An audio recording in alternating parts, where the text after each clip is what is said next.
In this video, I'll go through the process of making big asset packs like this. I'll be talking a bit about the modeling process and how I've worked with a team and the general workflow to come up with something like this. Of course, if you just want to purchase this asset pack, then follow the link in the description. My initial goal was to start with one building, which will kind of represent the whole pack.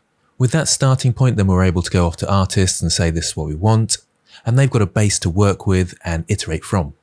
Once I've got some ideas, then it's a case of getting the big shapes in. And this is almost the same approach I have for everything that I build. Start with the big shapes and then start adding the details slowly.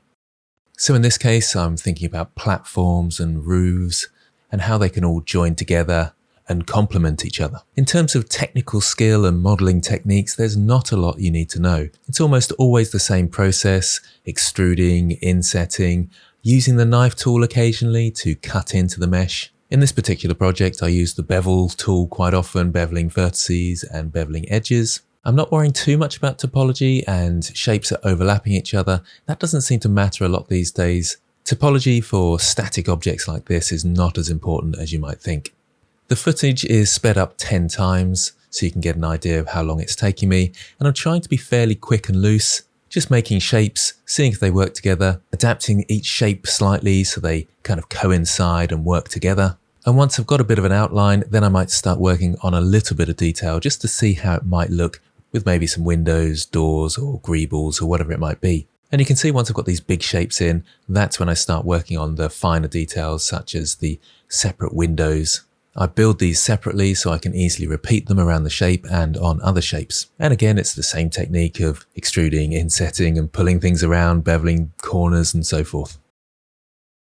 Occasionally, as I put in some of the details, I might add a bit more detail to the outside shape, so go back to the big details if I think they need a bit of extra. So there is a bit of overlap between the details and the big shapes. And you can now see that I'm going in and starting to add a few extra insets and extrusions and so forth. Again, I keep looking across at my references and seeing what other people have done and how other people have styled it. It's better than just randomly placing objects. Having some sort of ideas from other people really helps. I'm not afraid to reuse objects even in these early stages. Things like the windows I'll use several times over and they don't change much. You can duplicate objects and maybe turn them upside down or rotate them round and it looks entirely different. It does in fact help to keep some sort of consistency across your model. And again, where I don't have enough topology, then I'll just cut in with a knife tool and create some. If there's any weird anomalies or glitches or faces that don't work together, then I'll just go in and do a bit of tidy up, sometimes deleting the faces altogether and rebuilding them. You can see now as I start to add more detail, you can imagine if I wanted to change the structure of the object, so the big shapes, then it would be really difficult to change all these minor details as well. That's why we do the big shapes first and the details second. And you might even say the details go in stages of big details to small details to fine details. So if you find yourself doing tiny details when you've not got other bigger details in, then you're in the wrong place. I do start building out some accessories as well to go on the outside of the building, and it's basically barrels and crates in different forms. So whilst they might be obviously barrels and crates in a sort of fantasy medieval era, it's pretty much the same in sci-fi, but they just look different. Adding these tiny details like antennas or greebles and so forth make quite a difference to the overall look of your models.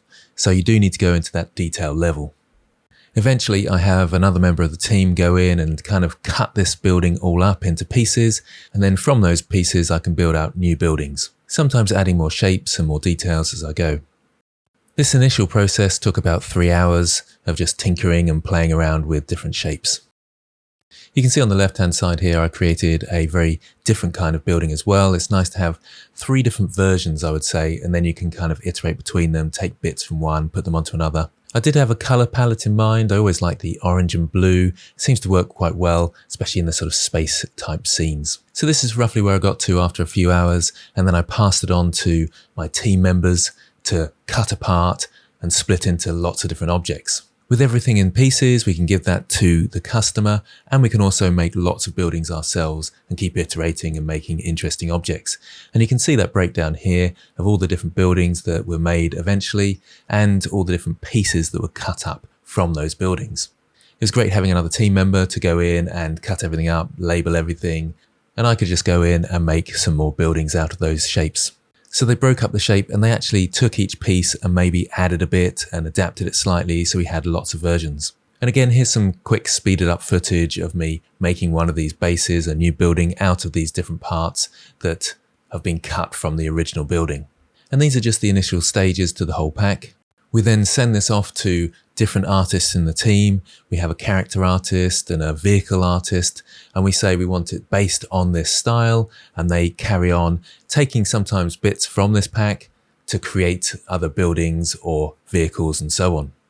There's of course lots of back and forth between the artists and myself to try and figure out exactly the direction we want to go in. Some of it's chucked out as we don't like it and it doesn't fit together, until we come up with all the objects you can see in the scene here. Even then, it's still not quite finished. We like to build a scene. There was lots of discussion about what sort of story should be told here, and then there were some new objects created from those ideas. Actually putting them together in a scene like this is obviously good for showing the customer what they're going to get, but it also shows whether things are working together and whether it could really actually make a game environment. The whole project actually took several months to go through from start to finish. And it can be really tough, especially when it comes to lots of different objects, breaking them up, giving them all separate names. It sounds very straightforward, but when you've got lots of artists and lots of people involved, it gets quite tricky. I really hope to see someone make a full game out of this. It'll be really exciting to see this work in an actual game. So if you have any questions or thoughts, then please comment below. I'd love to hear what you think. Thanks for watching, and I'll see you next time.